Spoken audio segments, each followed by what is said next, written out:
저는 늘 우리 총회장님 존경하고 또 대한교회 볼 때마다 늘 참 우리 노예 자랑이다 그렇게 생각합니다. 받은 게 있기 때문에 지금 하는 겁니다. 실제로 그렇고요. 은혜로운 교회 와서 말씀 전하게 된 거 우리 가문의 영광으로 생각합니다. 천사의 얼굴을 가지고 살아갑시다 하는 제목으로 하나님 말씀 전하겠습니다. 저는 최근에 여러 곳을 다니면서 아는 사람들을 보았습니다. 제 취미 중에 하나가 사람 관찰하는 거거든요. 그리고 사람들 표정을 이렇게 유심히 관찰해 보았습니다. 사람들의 모양이 제각각이었어요. 입은 옷도 다르고 머리 스타일도 다 다르더라고요. 신발도 얼마나 다양한지, 나는 여자의 신발 굽이 그렇게 다양한지 이번에 처음 알았습니다. 핸드백, 장신구 무엇 하나 정말 다양하지 않은 게 없었습니다. 그런데 제가 사람들을 보고 있을 때 한 가지 공통된 특징을 발견했습니다. 그것은 수많은 사람들 가운데 정말 기쁜 표정의 얼굴이 거의 없다는 것입니다. 얼굴만 봐도 저 사람 참 마음이 행복하구나, 마음이 평안하구나, 기쁨이 가득하구나, 이렇게 느낄 만한 환한 얼굴을 가진 사람을 거의 보지 못했어요. 다 초조하고 짜증스러워하고 뭔가 화가 난 그런 얼굴들을 더 많이 가지고 있었습니다. 여러분 어떠세요? 지금 옆을 한번 쳐다보시기를 바랍니다. 째려보지는 마시고. 그리고 다른 사람 이야기할 것 없이 자신에게 스스로 한번 물어보시면 좋겠습니다. 여러분은 샘솟듯 기쁨이 일어나고 있습니까? 감사합니다. 나는 너무 평안하다. 이런 충만한 그런 평화를 맛보며 살아가고 있습니까? 그렇게 되기를 축복합니다. 성경은 다른 사람은 몰라도 우리 그리스도인들은 마음 깊은 곳에서부터 우러나는 기쁨과 평안을 누리며 살아야 한다 그렇게 말씀하십니다. 그것이 자연스러운 그리스도인의 모습이라 말씀합니다. 다시 말해서 우리 그리스도인의 얼굴은 오늘 본문에 나오는 스데반의 얼굴과 같아야 한다 그렇게 말씀하십니다. 그러면 스데반의 얼굴이 어떠했는지 15절 말씀을 한번 읽어볼까요? 같이 읽겠습니다. 시작. 공회 중에 앉은 사람들이 다 스데반을 주목하여 보니 그 얼굴이 누구의 얼굴 같다고요? 천사의 얼굴 같더라. 그러니까 성경은 예수 믿는 우리들의 얼굴이 천사의 얼굴과 같아야 한다 그렇게 말씀합니다. 그렇다면 여러분, 천사의 얼굴은 어떤 얼굴일까요? 잘생긴 얼굴일까요? 피부가 뽀얀 그런 얼굴일까요? 아니지요. 우리는 수려한 외모를 가진 탤런트를 보고요, 참 잘생겼다. 제가 정우성이를 봤는데 정말 잘생겼더라고요. 여자 이야기를 안 해서 섭섭합니까? 근데 잘생겼다고 그러지 그런 얼굴을 보고 천사의 얼굴이다 그렇게 말하지는 않습니다. 그러면 여러분, 도대체 천사의 얼굴은 어떤 얼굴이겠습니까? 천사의 얼굴은 모든 사람에게 평안을 주는 얼굴입니다. 마음의 평안이 어찌나 큰지 그 기쁨이 얼굴까지 배어 나오는 사람, 그 평안이 얼굴에 나타나는 사람을 성경은 천사의 얼굴을 가진 사람이다 그렇게 말합니다. 오늘 스데반이 그러했다 성경은 증언하고 있습니다. 사랑하는 여러분, 우리 그리스도인들은 어떤 얼굴을 가지고 살아야 할까요? 천사의 얼굴을 가지고 살아야 합니다. 미남 미녀가 되라는 말씀이 아닙니다. 이미 하신 분들은 죄송하지만 쌍꺼풀 수술을 할 필요 없고요, 코 높일 필요도 없습니다. 너무 땡기지 마십시오. 너무 많이 땡겨갖고 배꼽이 턱 밑으로 온 사람도 있다고 들었습니다. 그렇게 하지 않고도 사람들에게 천사의 얼굴과 같다는 소리를 들을 수 있는 방법이 있습니다. 하나님은 이 땅에 사는 동안 우리 그리스도인들에게 그런 사명을 주셨습니다. 너희가 어디를 가든지 사람들이 너희를 보거든 빛을 발견하게 하라. 주 예수의 빛이 너희 얼굴에 나타나서 천사의 얼굴과 같은 하나님의 영광을 너희 얼굴에서 다른 사람들이 발견하도록 하라 그렇게 말씀하십니다. 오늘 성경은 스데반의 삶을 통해서 어떻게 우리 마음 깊은 곳에서 솟아나는 평안이 얼굴에까지 미칠 수 있는지, 그래서 우리가 천사의 얼굴을 가지고 살아갈 수 있는지에 대해서 중요한 몇 가지 가르침을 주고 있습니다. 여러분, 천사의 얼굴 가지고 사시기를 축복합니다. 그러면 우리가 기쁨과 평안이 넘치는 천사의 얼굴을 가지고 살려면 어떻게 해야 되겠습니까? 첫째, 한번 따라 합시다. 부름받은 삶을 살아야 합니다. 미국의 유명한 신학자요 목회자요 IVF 총재였던 고든 맥도날드라고 하는 목사님은 우리 인간의 삶을 두 가지로 요약해서 말씀했습니다. 하나는 쫓기는 삶이고 하나는 부름받은 삶이라 그렇게 말했습니다. 그러면 여러분, 쫓기는 삶은 어떤 삶을 말할까요? 이것은 환경을 지배하기보다는 환경에 지배당하는 삶을 말합니다. 그래서 늘 바빠요. 늘 분주하고 늘 할 일이 많습니다. 해도 일이 끝이 없습니다. 가져도 또 가져도 욕심의 끝이 없습니다. 그래서 그들은 신기루를 쫓아 살아가는 사람들 같이 늘 쫓기는 삶을 살아갑니다. 그러다 보니까 그들의 이마에는 늘 불만족이라는 글자를 새기고 살아갑니다. 과거에 비해서 더 넓은 집으로 이사를 갔습니다. 과거에 비해서 생활도 더 좋아졌습니다. 그럼에도 불구하고 만족할 줄을 모릅니다. 늘 쫓깁니다. 그런데 여러분, 얼마나 많은 사람이 이렇게 쫓기듯이 살아가고 있는지 모릅니다. 그런데 우리 인생에는 또 한 가지의 삶의 스타일이 있어요. 그것은 자신이 왜 사는지를 아는 부름받은 삶을 사는 것입니다. 하나님 앞에서 소명의식을 가지고 살아가는 것입니다. 이러한 사람은 삶의 방향이 있습니다. 삶의 목적이 있습니다. 그러므로 쫓길 필요가 없어요. 하나님이 왜 나를 이 땅에 보내셨는지를 이해합니다. 하나님이 오늘 이 시대에 나를 통해서 무엇 하기를 원하시는지를 알고 그 일을 위해서 살아갑니다. 이것이 바로 부름받은 삶입니다. 예수님도 똑같은 방식으로 우리의 삶을 나누셨어요. 마태복음 6장을 보면 주님은 염려하는 삶과 믿음으로 사는 삶, 그렇게 나누어 설명해 주셨습니다. 염려하며 사는 사람의 목적은 이 땅의 의식주가 전부입니다. 사람들이 왜 염려하며 살아갑니까? 이 땅의 의식주를 더 많이 가지기 위해서, 더 좋은 옷을 사기 위해서, 더 넓고 좋은 집을 사기 위해서입니다. 그래서 내 사업이 망하면 어떨까? 무엇을 먹을까? 무엇을 마실까? 무엇을 입을까? 매일 염려하며 근심 가운데 살아갑니다. 그래서 그들의 이마를 여러분 유심히 보시면 근심이라는 글자가 새겨져 있습니다. 그러나 믿음으로 사는 사람은 그렇지 않습니다. 이 땅에 사는 동안 의식주가 중요하죠. 그러나 그것이 절대적으로 중요하지는 않습니다. 내가 20평에 사는가, 내가 50평에 사는가, 그것이 절대적으로 중요하지 않습니다.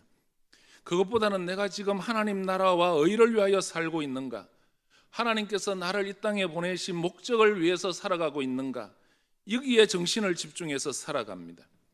이런 사람들은 믿음으로 살아가기 때문에 환경에 관계없이, 환경에 지배당하지 않고 평안 가운데 살아가게 된다, 그렇게 주님이 말씀하셨습니다. 오늘 본문에 등장하는 스데반의 삶을 자세히 관찰해 보면 참 재미있는 것이 있습니다. 그의 삶은 결코 평탄한 삶이 아니었어요.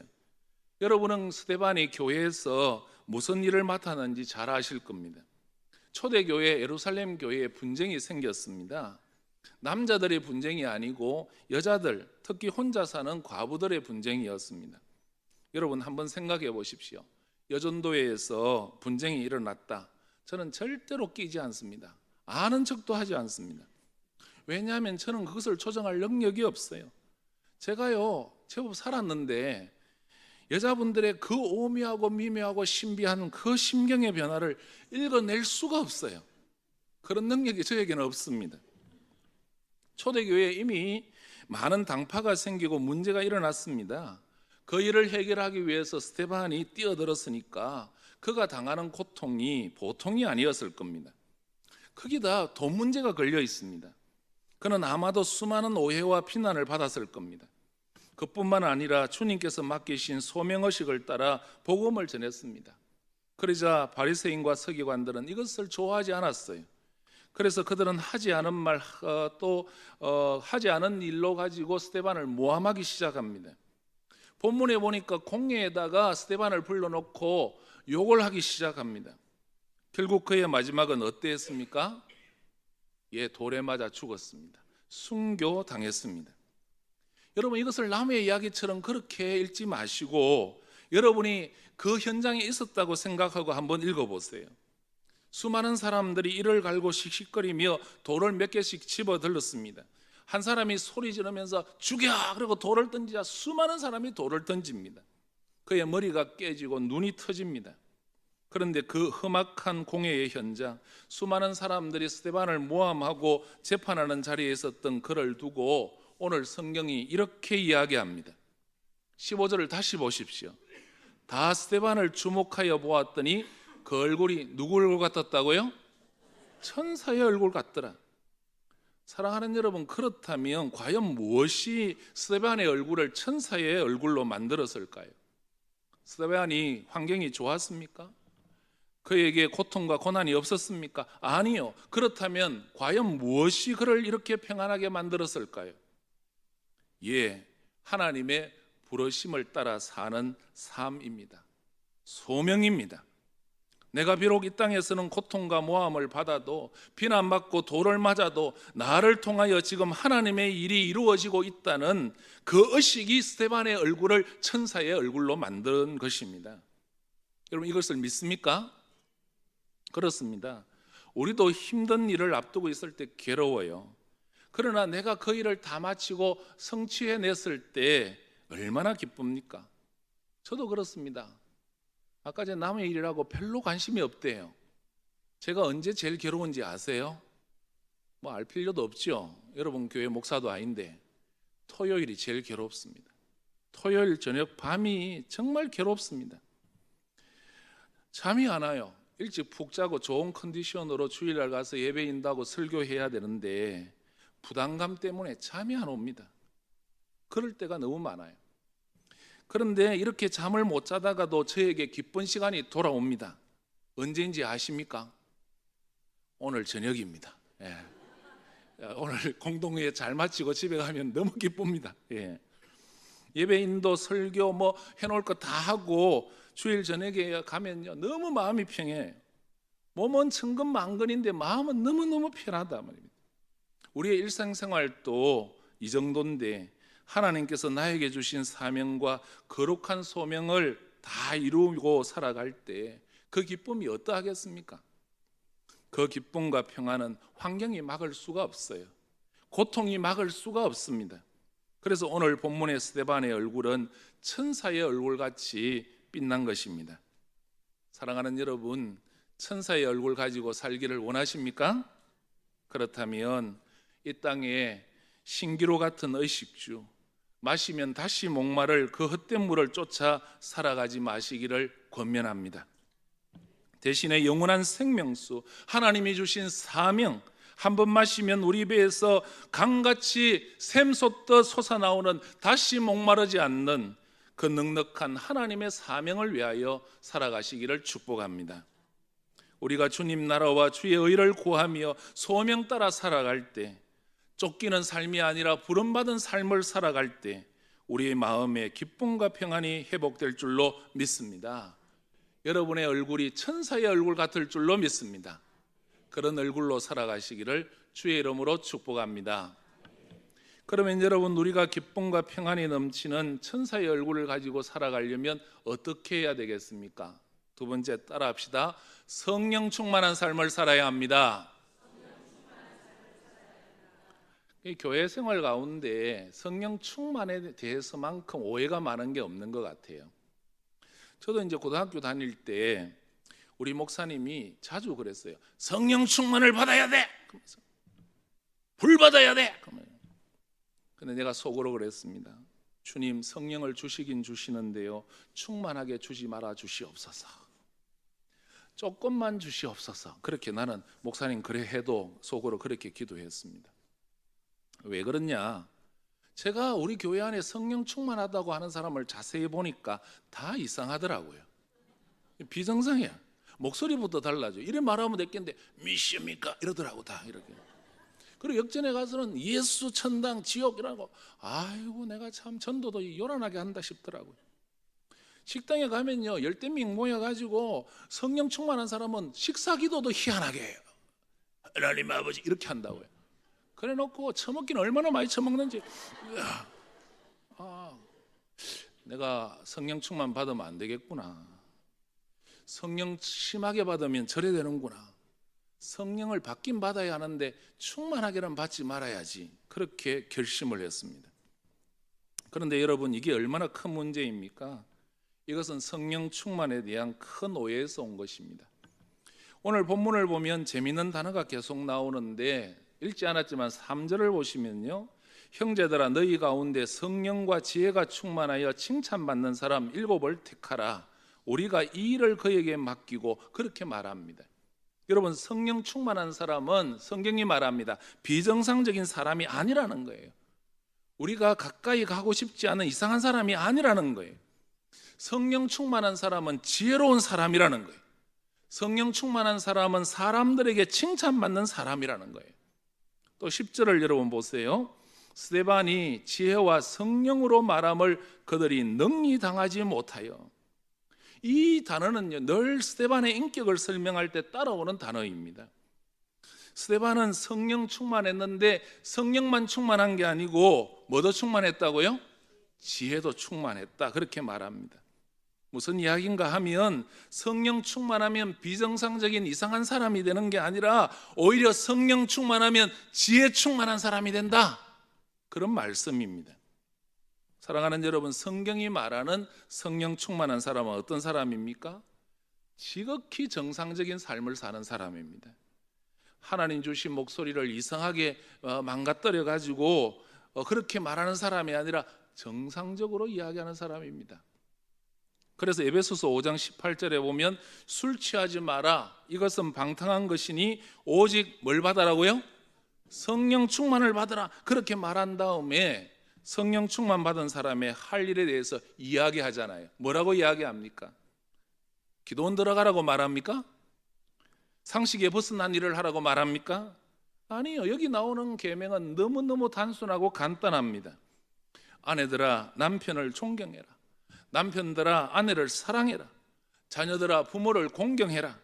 부모들아 자녀를 화나게 하지 말아라. 종들아 상전에게 순종해라. 상전들아 종이라고 너무 함부로 하지 마라. 선을 행해라. 여러분, 성경이 말씀하시는 성령 충만이 무엇입니까? 우리의 관계가 원활해진다는 것입니다. 이상한 관계가 되는 것이 아니라 성령 충만 받으면 옛날 사귀던 친구들이 원수가 되는 게 아니라는 거예요. 친구들이 지긋지긋해지는 게 아니라는 겁니다. 시어머니와 며느리, 상사와 종업원, 친구, 성도, 어떤 관계든지 그 관계 속에 원활한 물이 흘러서 원만하게 되는 게 성령 충만이다, 그렇게 말씀하시는 겁니다. 이렇게 수준 있는 말을 할 때는 아멘 또 하셔야 되는 겁니다. 꼭 가르쳐 줘야 됩니까, 여러분? 왜 우리 마음이 불편해요? 여러분, 언제 가장 괴롭습니까? 사람은요, 관계가 틀어질 때 괴롭습니다. 어느 날 하나님과 관계가 틀어졌어요. 내가 죄를 범했는데 회개하지 않았습니다. 그러면 하나님과의 관계가 불편하고 그것이 내 얼굴에 불편, 그렇게 드러나는 것입니다. 아무리 가진 것이 다 있다 해도 집안에 다툼이 있어 보세요. 편치 않아요. 그래서 잠언 기자는 말하기를 육식을 먹고 다투는 것보다 채식을 먹고 차라리 초가집에 사는 것이 낫다, 그렇게 말했지 않습니까? 여러분, 그렇지 않습니까? 관계가 한번 틀어져 보세요. 아무리 남편이 돈 많이 벌어와도요, 마누라가 이래 말합니다. 돈 갖고 사나? 그렇게 말합니다.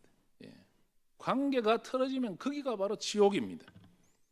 어떻게 우리가 천사의 얼굴을 가지고 살아갈 수 있습니까? 성령 충만 받아야 합니다. 그런데 성령 충만의 제1의 증거가 뭔가? 그것은 관계의 충만입니다. 여러분, 지금 성령 충만하고 계십니까? 아멘 해도 그런지 아닌지 우리가 테스트를 해봐야 돼요. 내가 성령 충만한지 안 한지 어떻게 알 수 있는가? 내가 지금 방언하는가 예언하는가, 그런 거 따질 필요가 없어요. 여러분, 관계를 한번 살펴보시기를 바랍니다. 지금 하나님과의 관계가 좋습니까? 그게 성령 충만한 것입니다. 여러분, 가족 간의 관계가 좋습니까? 뭐 지금 김장할 때인데 뭐 그래 좋겠습니까? 네. 좋습니까? 그 사람이 성령 충만한 거예요. 여러분, 목회자들과 관계가 좋습니까? 성도들끼리 관계가 좋습니까? 여기는 별로 안 좋은 모양인데요. 네, 여러분, 기독교는 수양의 종교가 아닙니다. 내 힘과 내 수련으로 무엇인가를 이루어내는 게 아니에요. 그것은 하나님 싫어하는 율법주의일 뿐입니다. 기독교는 생명의 종교입니다. 우리가 그리스도인이 된다고 하는 것은 거듭나는 것입니다. 다시 태어나는 거예요. 하늘로서 다시 태어나는 것입니다. 내 영이 죽어 있는데 내가 예수 그리스도를 구주로 영접하는 그 순간 내 안에 눈에 보이지 않는 놀라운 일이 생기는 것입니다.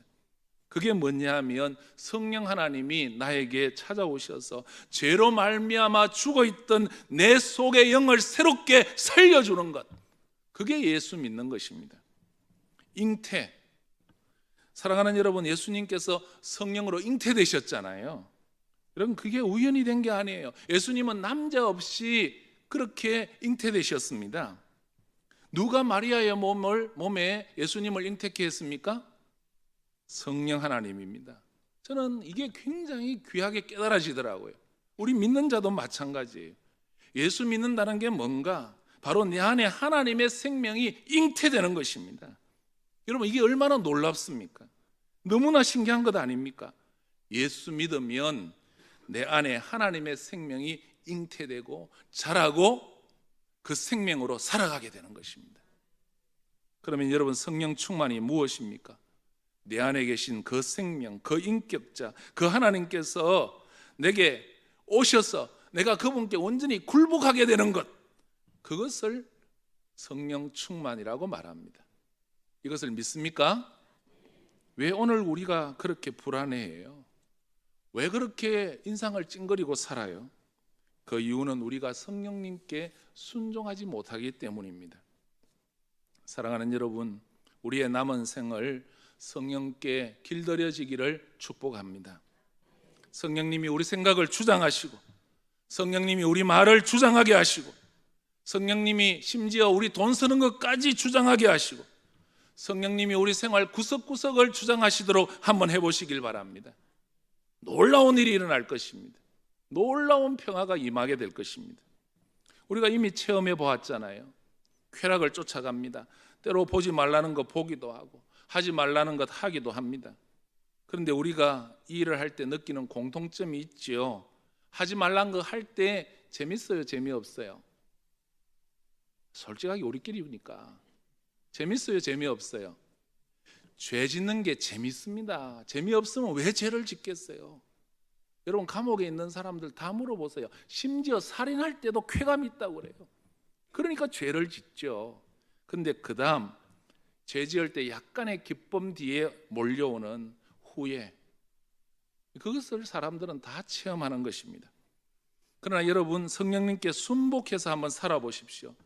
화내고 싶을 때 성령님이 입을 다물게 하시면 입을 다물고, 한번 복수하고 싶을 때 성령님이 그만두라 하시면 한번 그만둬 보고, 그렇게 한번 살아보십시오. 그러면 그 순간은 힘들지만 그 순간을 넘기면 말할 수 없는 기쁨이 오는 거예요. 말할 수 없는 평화가 몰려오는 것입니다. 코리 텐붐 여사를 잘 아시죠? 그는 유대인이었습니다. 나치 수용소에서 수많은 고통을 받았습니다. 그의 언니가 자기 보는 앞에서 독일군에게 사살을 당했어요. 그런데 전쟁 후에 그가 풀려나서 복음을 전하러 다녔는데, 어느 날 독일에서 부흥회를 마치고 오다가 이제 설교를 마치고 교인들과 인사하려고 하는데 자기 눈에 익은 사람이 걸어오는 거예요. 자기 언니를 총을 쏴서 죽였던 그 독일 사람이야, 독일 병사였어요. 그 사람은 코리 텐붐을 알아보지를 못했습니다. 그래서 그에게 가서 은혜 받았다고, 감사하다고 인사하라고 오는데 코리 텐붐 마음에서 너무너무 불편함이 몰려오는 것입니다. 그래서 그가 일기에 이렇게 썼습니다. 하나님, 안 됩니다. 저 인간하고는 악수할 수 없습니다. 저 인간만큼은 용서할 수 없습니다. 그 사람이 점점 다가옵니다. 한 사람 한 사람 악수하는데 그 사람 순수가 이제 코앞에 다가왔어요. 진땀이 흐르기 시작합니다. 그런데 마음속에서 성령님이 이렇게 말씀하십니다. 용서해라. 그런 일기에 또 이렇게 썼습니다. 주님, 도무지 못하겠습니다. 그때 하나님이 이렇게 말씀해 주셨다고 합니다. 내가 지금 너에게 요구하는 것은 네가 용서할 수 있는가 없는가 그걸 묻는 게 아니야. 용서하라고 명령하는 거야. 코리텐붐 여사는 그것이 하나님의 명령임을 깨닫습니다. 그리고 마침내 그 사람이 왔을 때 성령의 명령에 순종하기로 결단하고 그 사람의 손을 붙잡았습니다. 그리고 그를 껴안았어요. 그때 놀라운 마음이 생겼는데 도저히 할 수 없다고 생각했던 그 용서가 그의 심장을 껴안는 순간 눈 녹듯이 그렇게 녹아져 버렸습니다. 그래서 그녀는 자기 일기에 이렇게 기록하고 있습니다. 순종이 중요하다. 용서할 수 있느냐 없느냐 이게 중요한 게 아니라 순종하는 삶이 중요하다. 순종만이 우리를 성령 충만하게 할 수 있다. 사랑하는 여러분, 지금 여러분의 마음이 무엇 때문에 불편하십니까? 혹시 하나님 앞에, 성령의 음성 앞에 순종하지 못하고 있는 그 무엇이 있지는 않습니까? 우리 모두 성령 충만하기를 축복합니다. 성령님의 음성에 귀 기울이며 순종하며 사시기를 축복합니다. 우리가 성령님께 순종하고 성령 충만할 때 우리 마음의 기쁨과 평안이 찾아올 줄로 믿습니다. 그러면 우리도 천사와 같은 얼굴을 가지고 살게 될 것입니다. 그런 은혜가 우리 가운데 있기를 축복합니다. 그러면 여러분, 우리가 기쁨과 평안이 넘치는 천사의 얼굴을 가지고 살아가려면 어떻게 해야 되겠습니까? 마지막 세 번째입니다. 은혜가 넘치는 삶을 살아야 합니다. 따라하라고 하는 건데 NG 다시 하겠습니다. 은혜가 넘치는 삶을 살아야 합니다. 오늘 8절 말씀을 보십시오. 스데반이 은혜와 권능이 충만하여 큰 기사와 표적을 민간에 행하니. 우리가 사도행전 6장과 7장을 읽으면서 참 재밌는 것은 스데반이 계속 충만한 사람이었다는 표현을 우리가 읽게 된다는 겁니다. 그런데 이 충만하다고 하는 단어는 흘러 넘친다는 뜻이거든요. 컵에 물이 반밖에 없는 걸 보고 우리가 충만하다 그렇게 말하는 건 아니지요. 그 컵에 물이 흘러 넘치는 것을 충만하다 그렇게 말하는 겁니다. 시냇물이 가물어 가지고 쫄쫄쫄 찔찔찔 이래 흐르는 것을 우리가 충만하다 그러지 않지요. 흘러 넘치는 것, 그것을 충만 그렇게 말합니다. 스데반은 흘러 넘치는 사람이었어요. 근데 이렇게 5가지가 흘러 넘친다고 이야기합니다. 뭐죠? 지혜가, 믿음이 흘러 넘쳤어요. 성령과 권능이 흘러 넘쳤습니다. 그리고 마지막 하나, 하나님의 은혜가 흘러 넘쳤다 그렇게 말씀하십니다. 하나님의 은혜를 대부분의 그리스도인들은 알기는 압니다. 근데 문제는 그 하나님의 은혜가 내 인격 속에, 내 영 속에 찔찔찔 쫄쫄쫄 그렇게 흐르고 있다는 것입니다. 그런데 스데반은 그런 사람이 아니었어요. 하나님의 은혜가 그에게 얼마나 쏟아부어졌던지, 하나님의 은혜를 얼마나 그가 날마다 발견했던지 그 삶 속에 하나님의 은혜가 충만했다, 흘러 넘쳤다 그렇게 이야기합니다. 사랑하는 여러분, 우리 인생은 상처 없이 살아갈 수가 없습니다. 우리는 누군가로부터 상처를 입고 또 누군가에게 상처를 입히며 살아갑니다. 때로 내가 잘못해서 남에게 상처를 준 그것이 나에게 부메랑으로 돌아와서 또 나에게 상처가 됩니다. 어릴 때 부모로부터 받은 말 한마디의 상처, 남모르게 지은 죄 때문에 얼룩진 내 마음의 상처, 이 세상을 살면서 수많은 상처를 우리는 지니며 오늘 또 살아가고 있습니다. 그런데 중요한 것은 이런 마음의 상처가 우리 얼굴을 어둡게 만든다는 것입니다. 또 이런 상처들이 우리의 기쁨과 평안을 빼앗아 간다는 것입니다. 그러면 여러분, 우리 안에 이렇게 많은 상처들을 무엇으로 치유할 수 있을까요? 오늘 본문은 오직 하나님의 은혜로만 치유할 수 있다 그렇게 말씀하십니다. 이때가 아멘할 때입니다. 저는 인생 대부분을 바닷가에서 살았어요. 제가 포항에서 태어나가지고 간포라고 하는 어촌에서 자라가지고요, 중학교 2학년 때 부산에 와가지고 서울에 2년 살고 아직까지 살고 있으니까 바닷가에서 살았습니다. 객가 사람이에요, 객가 사람. 근데 그래도 저는 지금 또 산보다는 바다가 좋아요. 한 번은 어느 해에 바닷가를 갔습니다. 그날 저녁 해가 뉘엿뉘엿 넘어가는 바닷가에 가보니까 사람들이 이렇게 놀았던 발자국들이 많더라고요. 또 모래성도 누가 만들어 놨더라고요. 또 젊은 친구들이 왔는지 뭐 이렇게 하트도 그려 놓고요. 뭐 미영이 누구를 사랑해 뭐 이렇게 얄궂은 것도 적어 놓고 뭐 그래 놨더라고요. 그 바닷가를 이렇게 거닐다가 돌아와서 잤어요. 새벽에 일찍 일어나 가지고 새벽기도 하니까 놀러 가도 새벽에 눈이 떠져요. 그래서 이제 이렇게 앉아 있다가 아침에 이제 산책을 갔습니다. 바닷가를 걸어가는데 제가 놀라운 걸 발견했습니다. 어제 저녁에 그렇게 많던 발자국이 하나도 없는 거예요. 아이들이 만들어 놓은 모래성도 사라졌어요. 그 젊은 친구가 하트 그려놓고 뭐 너 어쩌고 저쩌고 하는 것도 없어졌더라고요. 예. 거기 누가 빗자루질을 했다고 해도 그렇게 곱게 그렇게 했을까? 그러 싶을 만큼 너무 깨끗한 바닷가였습니다. 저는 그것을 보면서 그렇구나. 이 파도가 모래 위에 수많은 발자국과 얼룩들을 한꺼번에 씻어가듯이 하나님의 은혜가 내 마음의 수많은 때와 상처를 치유할 수 있겠구나. 여러분, 해운대 앞바다의 파도는 한 번만 오죠? 또 이것도 아멘 하면 큰일 납니다. 걷어보는 거다. 한 번, 두 번. 여러분, 하나님의 은혜는 한 번 옵니까? 그 파도처럼 쉴 틈 없이 우리에게 찾아오는 것입니다. 사랑하는 여러분, 우리 마음에 어릴 때 받은 많은 상처들이 여전히 남아있는 이유가 뭘까요? 삶을 살아가면서 몰래 지은 죄로 인한 두려움과 염려가 그대로 얼룩으로 남아있는 이유가 뭘까요? 그것은 우리가 수없이 우리에게 다가오는 하나님의 은혜의 파도를 만끽하지 못하기 때문입니다. 하나님의 은혜가 얼마나 놀랍습니까? 파도가 바닷가 모래 위에 그 많은 얼룩 자국들을 깨끗이 씻어가는데 하물며 창조주 하나님의 은혜가 우리 좁은 마음속에 그 죄의 얼룩들, 그 상처의 얼룩들을 씻지 못하겠습니까? 그래서 이 사실을 깨달은 히브리서 기자는 히브리서 9장 13절 14절에서 이렇게 말씀했습니다.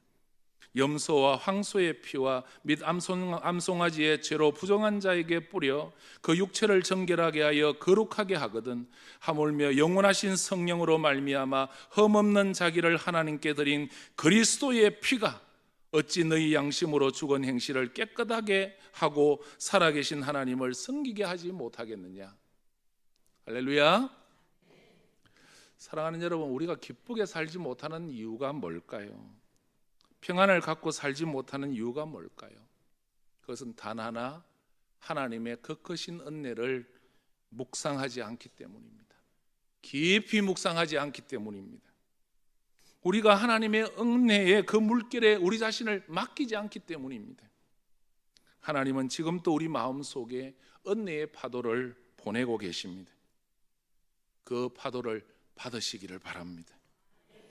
이것을 받아들이고 안기만 한다면 우리가 평생 실험하던 그 상처, 그 흔적이 이 시간에 씻어질 줄로 믿습니다. 오늘 하룻밤에 깨끗하게 씻겨질 줄로 믿습니다. 지금 우리의 마음속에 무엇이 상처로 남아 있습니까? 무엇이 우리의 평안을 빼앗아가고 있습니까? 남편이 계속해서 심어준 과거의 상처입니까? 자녀로 인한 상처입니까? 과거에 심각하게 범했던 죄악과 실수 때문에 고민하고 계십니까? 이 시간 일어서시기를 바랍니다. 그리고 크신 하나님의 은혜의 파도 앞에 우리 가슴 속에 있는 모든 얼룩과 상처를 다 맡겨보시기를 바랍니다. 우리 죄가 아무리 크다 할지라도, 우리가 과거에 범한 실수가 아무리 중대하다 할지라도 우리가 하나님의 은혜의 파도 앞에 다 맡기기만 한다면 오늘 밤 사이에 우리 영혼은 깨끗하게 될 줄로 믿습니다. 주홍 같은 죄라도 눈보다 더이게 하실 줄로 믿습니다. 진홍 같은 상처도 흰 양털보다 더 크게 하실 줄로 믿습니다. 그런 은혜가 우리 모두에게 있기를 축복합니다. 오늘 이 세상은 천사 같은 얼굴을 가진 사람들을 기다려요. 오늘 우리 교회에 날마다 천사 같은 얼굴을 가지고 살아가는 사람이 여러분 수백 명이 있다. 저는 이 오늘 여러분이 예배 마치고 돌아가실 때에 천사 같은 얼굴 한번 하고 나가면 다음 주 새 가족 엄청 올 거라고 생각합니다. 저 말은 된거 싶어서 올 겁니다. 근데 웃긴 게요, 교회에서 나오는 사람 얼굴이 밝은 게 없어. 그러니까 교회 오지 말라는 거지. 저는 되게 괴로운 데인갑다, 저 가면 골 때리는 것 같다. 그러니까 안 오는 겁니다, 여러분.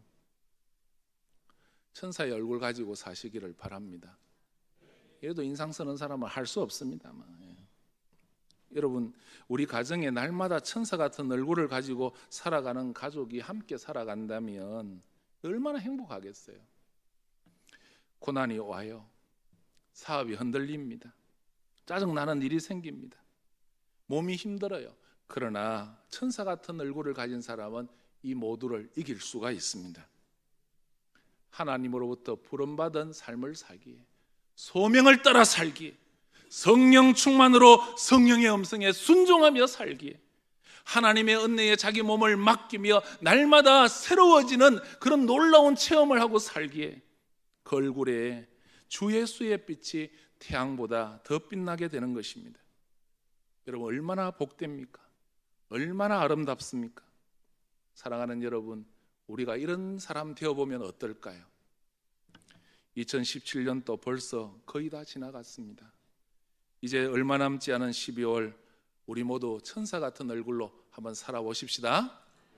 아니, 이제 우리 남은 생에 우리 모두 천사 같은 얼굴로 한번 살아보십시다. 하나님이 함께 하실 것입니다. 지금 또 좋은 교회지만 천사 같은 얼굴 가진 더 좋은 교회로 그렇게 세워지기를 주의 이름으로 축복합니다.